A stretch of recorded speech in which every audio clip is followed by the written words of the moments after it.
May sasabihin ako sa'yo. Mag-i-interview tayo ng mga tulog. Ngayon. Tingnan natin ngayon. Tingnan natin si Ate Krisha muna natutulog.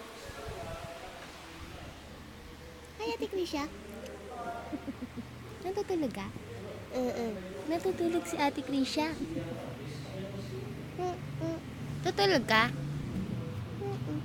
Kumain ka na? Diba? Nakausap na natin si Ate Krisha. Pwede na tayo umalis. Tara, tara. Ngayon, ang next nating i-interviewin ay si Trina Baby. Natutulog siya. Tara, tingnan natin. Silipin natin.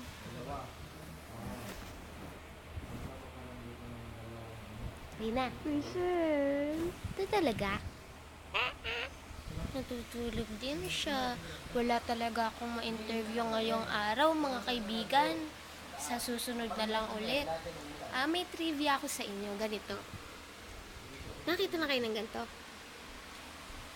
Ngayon, yung mga ganon.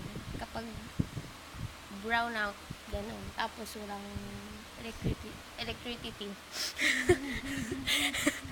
You can... Wait lang. Nagising si Ate Krisha. Oh. Ang guloy.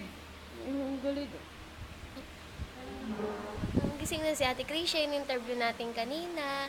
Balik na tayo sa trivia. Ito ang trivia natin. Ito, you can use this to, when the electricity is gone, you can put this in your nose, like that. Then, it will gana-gana. Look. I don't know if where this come from, but I'll use this as my mic for today. Wala talaga ako ma-interview ngayon, natutulog sila, tingin. They are so pagod. And, natira akong gising. Mamay, see you next time.